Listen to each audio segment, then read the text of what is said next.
You're watching Women in Power. I'm Kerri Kasem, along with my co-host, Elena Cardone. And today we're going to talk about what very few men and women like to talk about. We're going to talk about yeast. Yes, I said it, yeast. And if you don't know what I'm talking about, it's not brewer's yeast. It's not yeast that makes your flour grow. No. Now, you say this is a common situation, but like certain women, and I'm definitely putting myself in that category, are very uncomfortable talking about these things. Yeah. Well, a lot of people don't know what it is. And let me explain to you. 1 out of 4 women have too much yeast overgrowth. Yeah, 1 in 4. That many. Yeah. Are you sure? Well, it's what I've read. Okay. So that's what I've read. And I've done a lot of this because I've had it my whole life since I was 16 years old. The first time I ever got a yeast infection. Yes, I mean, we've all had those. Right. Wasn't having sex. I wasn't sexually active at all. I was 16 years old. And I was like, what is going on? It was so painful. It was so horrible. My mom immediately knew what it was. And she gave me an antibiotic and a painkiller. And it was gone a few days later. But I continued to have them. I was constantly having these yeast infections and bladder infections after sex. And sex was painful for me. Yeah, and I know there's a lot of women out there that tell their boyfriends or their husbands this hurts, and they think, God, this must be in her head, or there's something going on, or she doesn't want me, or she's not, And they're using that as an excuse, like, oh, sex hurts, or something. But it does, and it's true, and it's there. And I was told by a gynecologist, the first one I went to, she handed me lidocaine. What is that? Lidocaine is something that numbs you up. When I told her I had issues down there, and it was painful. Okay, I had that after the baby situation. Yeah, after the baby. But why would when I'm having sex, why would I want to be numb down there? I didn't want to feel the pain, but I wanted to have, I wanted to be able to have intercourse and feel it. Something. Yes, exactly. So I was told I was crazy. I was told by an ex-boyfriend that it was all in my head. It was this issue, it was that issue, I was having... Because you're just like, you've taken sex off of the table with your boyfriends. You're like, we are not having sex. Is this something you talked about? Or you just dodged they would try to make a move and you would be like, oh, let's go over here. Like, or were you straight up front about it? I had a terrible relationship with somebody who was like a sexaholic, and I didn't realize it was my first boyfriend, and it was like, you're a bad person. All my other girlfriends, we could have sex 2 or 3 times a day. It was fine. There's something wrong with you. And I thought there was something wrong with me. I'm thinking, but then I got out of that relationship, realized that he was a drug addict, and realized that I was totally... We know how to pick them when we're younger, huh? Yeah, a drug addict and a sex addict. So besides that relationship, I realized, okay, something is wrong down there. There is something going on. And I went to so many doctors, and nowadays... Were you ashamed? No, I wanted to fix this. Okay.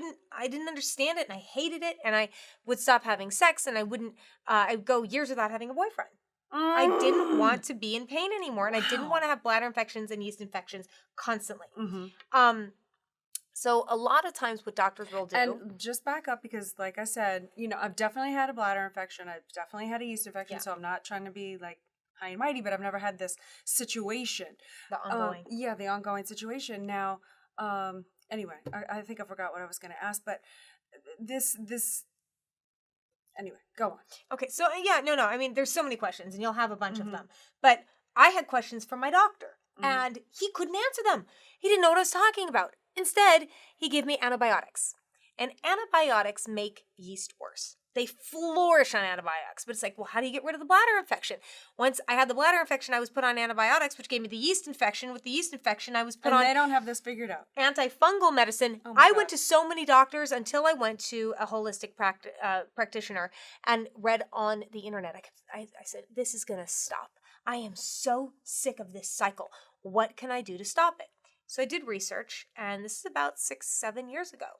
And I found out all this information that I'm telling you now. I cannot believe this. So anyway, I'm just floored right now. Yeah. That you've had like sexual kind of issues most of your life? Is that fair? Yeah, most from the very beginning. And there's 80 different symptoms of having too much yeast in your body.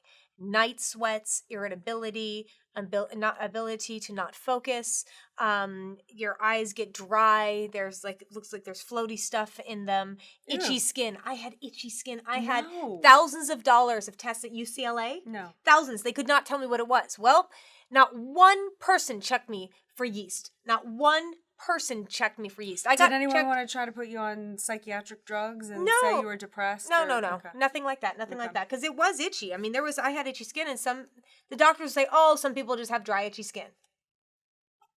Okay. So, no, it wasn't that. I mean, I was going on and off, being itchy to not itchy, the bladder infections were real. It wasn't something that was, psychological.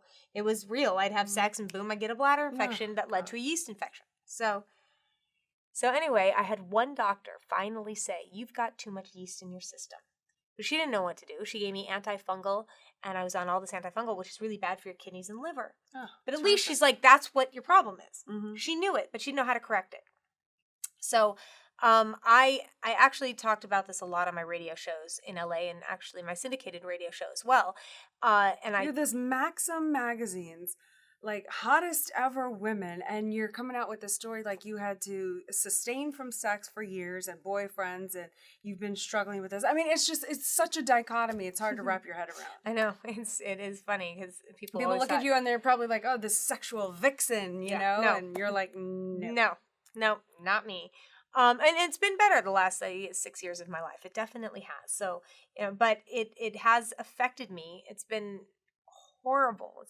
And I thought, oh gosh, maybe what am I going to do? I'm just going to find a guy who's impotent. I really thought that. I'm like, I'll just find a guy that just can't have sex and will be perfect relationship. Oh my Oh yeah. God. So that's what I kept thinking is like, this is just never going to get better. Nothing's going to cure it.